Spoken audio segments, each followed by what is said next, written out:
Hey guys, Britton here, also known as Samoki Dude, and happy Halloween to everybody who is going to be watching this video. And I bet you're wondering, wait, a video on Tuesday? What is this madness? Well, it's Halloween, and I wanted to do something for the occasion, of course, because, you know, I love Halloween and I love all that stuff.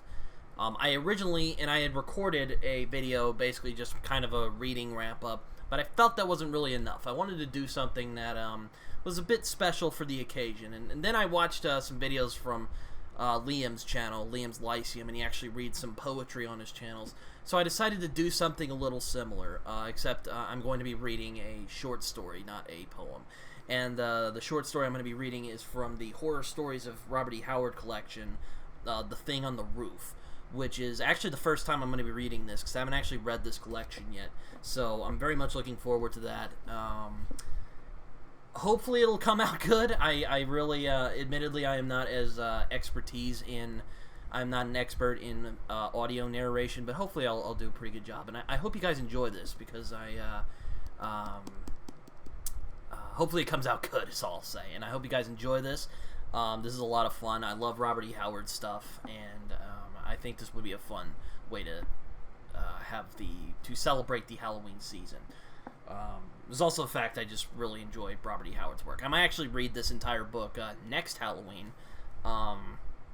Should be fun. I'm very much looking forward to that. So, yeah, I hope you guys enjoy it. Thing on the Roof. It's a pretty well-known story. It's a Cthulhu mythos story, if I remember right, from Robert E. Howard. One of the characters that he created, Justin Jeffries, is in this.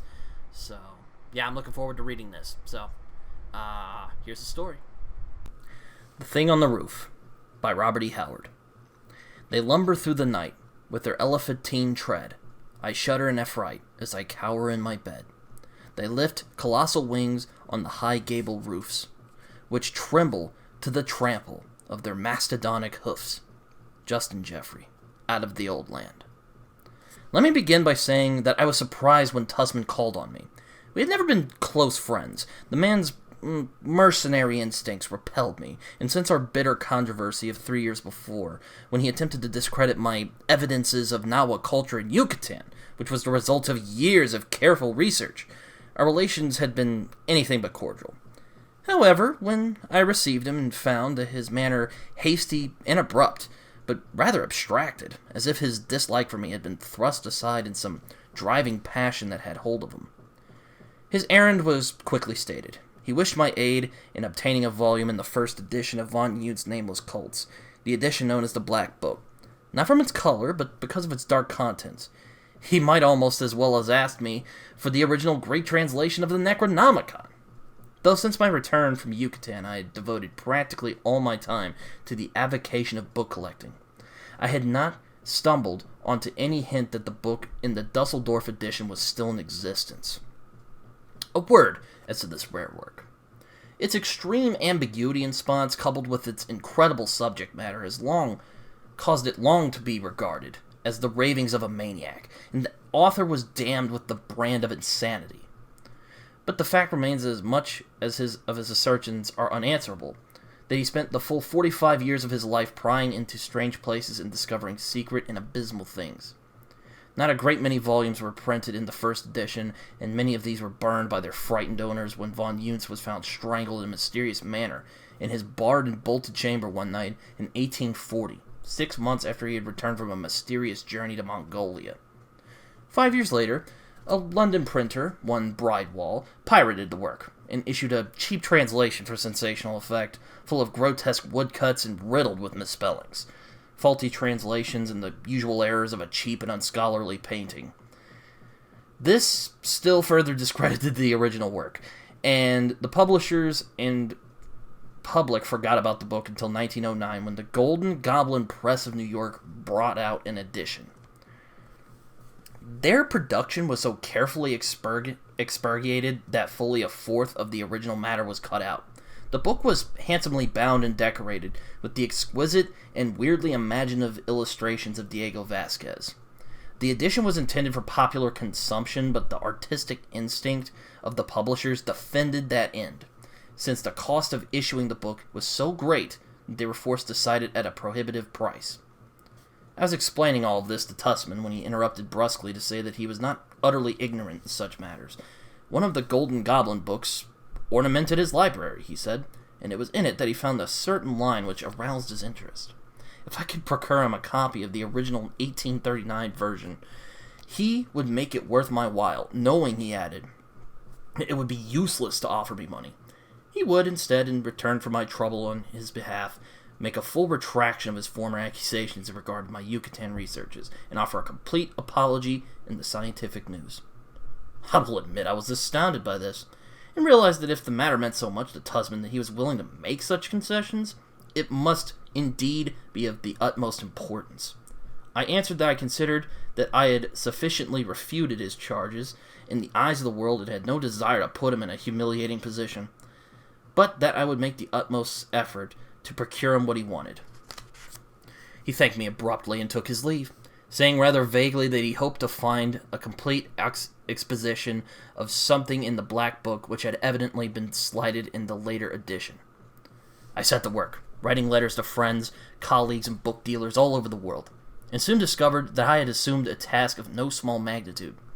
3 months elapsed before my efforts were crowned with success, but at last, through the aid of Professor James Clement of Richmond, Virginia, I was able to obtain what I had wished.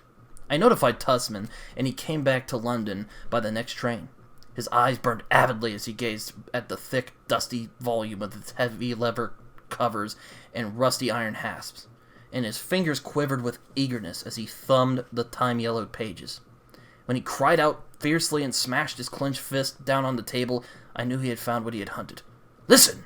he commanded, and read to me a passage that spoke of an old temple in a Honduras jungle where a strange god was worshipped by the ancient tribe which became extinct even before the coming of the Spaniards. And Tussman read aloud of the mummy that had been, in life, the last priest of that vanished people, and which now lay in a chamber hewn in the solid rock of the cliff against which the temple was built. About that mummy's withered neck was a copper chain, and on that chain a great red jewel carved in the form of a toad. This jewel was a key. Von Juntz went to say that the treasure of the temple which lay hidden in the subterranean crypt far below the temple's altar. Tussman's eyes blazed. "I have seen that temple. I have stood before the altar. I have seen the sealed-up entrance of the chamber in which, the natives say, lies the mummy of the priest. It is a very curious temple, no more like the ruins of the prehistoric Indians than it is like the buildings of the modern Latin Americans. The Indians in the vicinity disclaim any form or connection with the place. They say that the people who built the temple were a different race from themselves, and were there when their own ancestors came into the country. I believe it to be a remnant of some long-vanished civilization which began to decay thousands of years before the Spaniards came. I would have liked to have broken into the sealed-up chamber, but I had neither the time nor the tools for the task. I was hurrying to the coast, having been wounded by an accidental gunshot in the foot, and I stumbled on to the place purely by chance. I've been planning to have another look at it, but circumstances have prevented. Now I intend to let nothing stand in my way. By chance I come upon a passage in the Golden Goblin edition of the book, describing the temple. But that was all. The mummy was only briefly mentioned. Interested, I obtained one of Bridewell's translations, but ran up against a blank wall of baffling blunders. By some irritating mischance, the translator had even mistaken the location of the Temple of the Toad, as von Junt calls it, and has it in Guatemala instead of Honduras. The general description is faulty, but the jewel is mentioned, and the fact is it has a key. But a key to what? Bridewell's book does not state. I now felt that I was on the track of a real discovery, unless von Juntz was, as many maintain, a madman. But that the man was actually in Honduras at one time is well attested, and no one could so vividly describe the temple as he does in the Black Book unless he had seen it himself. How he learned of the jewel is more than I can say. The Indians who told me of this mummy said nothing of any jewel. I can only believe that von Junt found his way into the sealed crypt somehow. The man had uncanny ways of learning hidden things. To the best of my knowledge, only one other white man has seen the Temple of the Toad besides von Junt and myself. The Spanish traveler, Juan Gonzalez, who made a partial exploration of that country in 1793. He mentioned briefly that a curious fane that differed from most Indian ruins, and spoke skeptically of a legend current among the natives, that there was something unusual hidden under the temple. I feel certain that he was referring to the Temple of the Toad. Tomorrow I sail for Central America. Keep the book. I have no more use for it. This time I'm going fully prepared, and I intend to find what was hidden in that temple.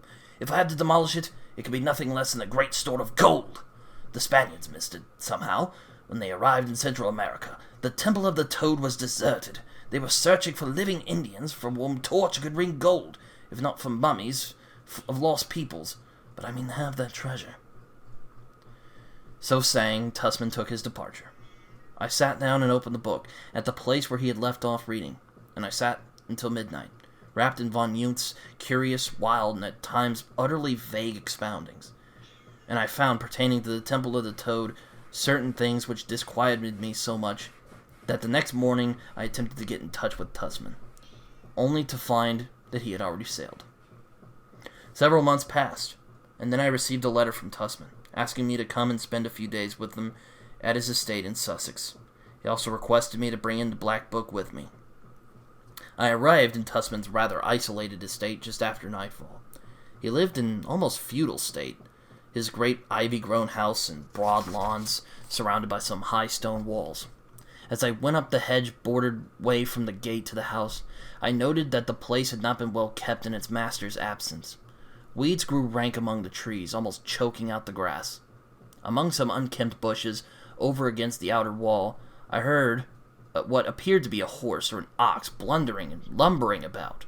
I distinctly heard the clink of its hoof on a stone. The servant who eyed me suspiciously admitted me, and I found Tussman pacing to and fro in his study like a caged lion. His giant frame was leaner, harder than when I had last seen him. His face was bronzed by a tropic sun. There were more and harsher lines in his strong face, and his eyes burned more intensely than ever. A smoldering, baffled anger seemed to underlie his manner. "Well, Tussman," I greeted him, "what success? Did you find the gold?" "I found not an ox of gold," he growled. "The whole thing was a hoax. Well, not all of it. I broke into the sealed chamber and found the mummy." "And the jewel?" I exclaimed. He drew something from his pocket and handed it to me. I gazed curiously at the thing I held. It was a great jewel, clear and transparent as crystal, but of a sinister crimson, carved, as Van Juntz had declared, in the shape of a toad. I shuddered involuntarily. The image was peculiarly repulsive. I turned my attention to the heavy and curiously wrought copper chain which supported it. "What are these characters carved on the chain?" I asked curiously. "I cannot say," Tussman replied. "I had thought perhaps you might know. I find a faint resemblance between them and certain partly defaced hieroglyphics on a monolith known as the Black Stone in the mountains of Hungary. I have been unable to decipher them."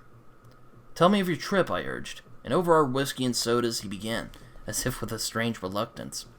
"I found the temple again with no great difficulty, though it lies in a lonely and little frequented region.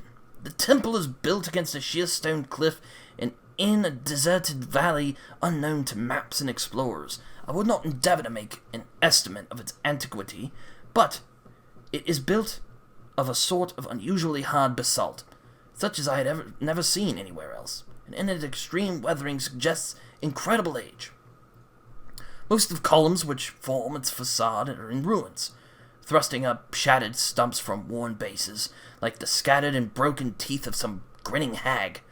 The outer walls are crumbling, but the inner walls and the columns which support such of the roof as remains intact. Seems good for another 1,000 years, as well as the walls of the inner chamber. The main chamber is a large circular affair with a floor composed of great squares of stone. In the center stands the altar, merely a huge, round, curiously carved block of the same material. Directly behind the altar in the solid stone cliff which forms the rear wall of the chamber is the sealed and hewn-out chamber wherein lay the mummy of the temple's last priest. I broke into the crypt with not too much difficulty and found the mummy exactly as is stated in the Black Book. Though it was in a remarkable state of preservation, I was unable to classify it. The weathered features and general contour of the skull suggested certain degraded and mongrel peoples of Lower Egypt, and I feel certain that the priest was a member of a race more akin to the Caucasian than the Indian. Beyond this, I could not make any positive statement. But the jewel was there, the chain looped about a dried-up neck. From this point, Tussman's narrative became so vague that I had some difficulty in following him and wondered if the tropic sun had affected his mind. He had opened a hidden door in the altar somehow with the jewel. Just how, he did not say. And it struck me that he did not clearly understand himself the action of the jewel key. But the opening of the secret door had had a bad effect on the hardy rogues in his employ. They had refused point-blank to follow him through that gaping black opening, which had appeared so mysteriously when the gem was touched at the altar. Tussman entered alone with his pistol, an electric torch, finding a narrow stone stair that wound down to the bowels of the earth, apparently. He followed this, and presently came to a broad corridor, in the blackness of which his tiny beam of light was almost engulfed. As he told this, he spoke with a strange annoyance of a toad which hopped ahead of him, just beyond the circle of light. All the time he was below ground, making his way along dank tunnels and stairways that were walls of solid blackness. He at last came to a heavy door fantastically carved, which he felt must be the crypt wherein was secreted the gold of the ancient worshippers. He pressed the toad jewel against it at several places, and finally the door gaped wide. "And the treasure?" I broke in eagerly. He laughed in savage self-mockery. "There was no gold there. No precious gems. Nothing." He hesitated. "Nothing I could bring away." Again his tale lapsed into vagueness. I gathered that he had left the temple rather hurriedly, without searching any further for the supposed treasure. He had intended bringing the mummy away with him, he said, to present to some museum. But when he came up out of the pits, it could not be found, and he believed that his men, in superstitious aversion to having such a companion on their road to the coast, had thrown it into some well or cavern. "And so," he concluded, "I am in England again, no richer than when I left."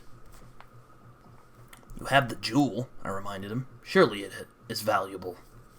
He eyed it without favor, but with a sort of fierce avidness, almost obsessional. "Would you say that it is a ruby?" he asked. I shook my head. "I am unable to classify it."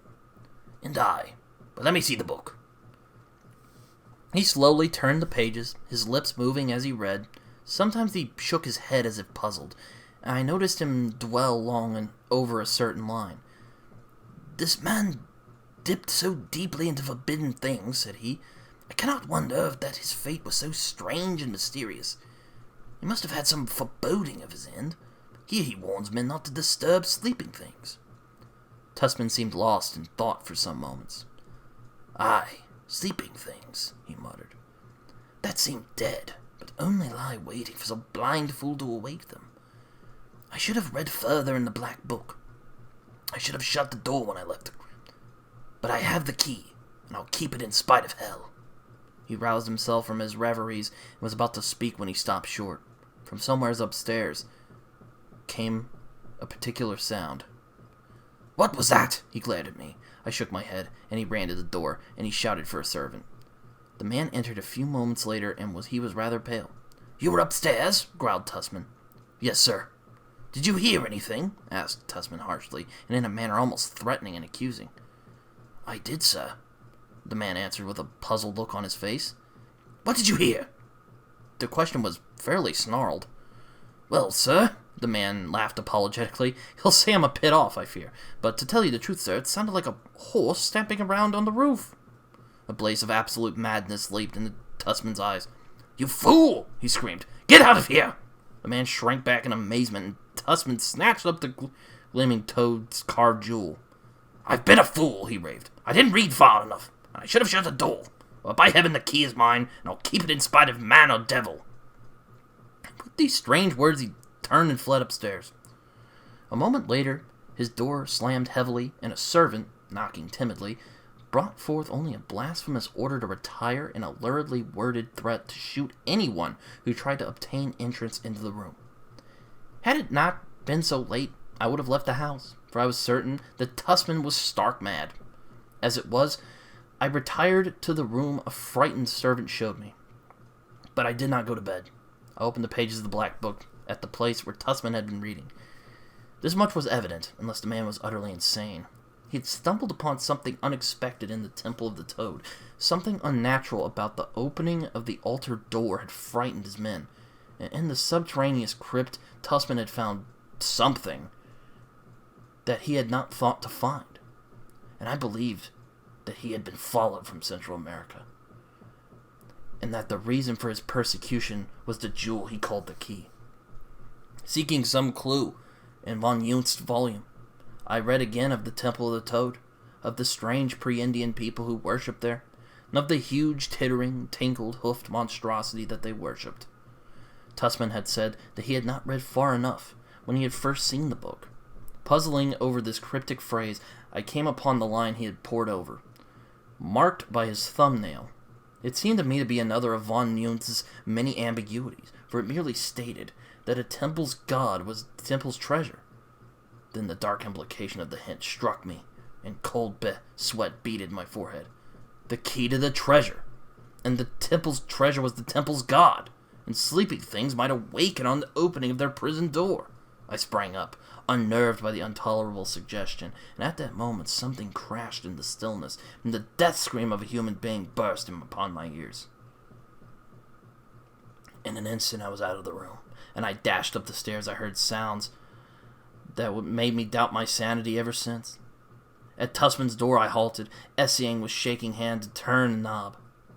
The door was locked, and as I hesitated I heard from within a hideous, high-pitched tittering, and then the disgusting, squashy sound as if a great, jelly-like bulk was being forced through the window. The sound ceased, and I could have sworn I heard a faint swish of gigantic rings. Then silence. Gathering my shattered nerves, I broke down the door. A foul and overpowering stench billowed out like a yellow mist. Gasping in nausea, I entered. The room was in ruins, but nothing was missing except that crimson toad-carved jewel Tussman called the key. That was never found. A foul, unspeakable slime smeared the windowsill, and in the center of the room lay Tussman, his head crushed and flattened, and on the red ruin of skull and face, the plain print of an enormous hoof.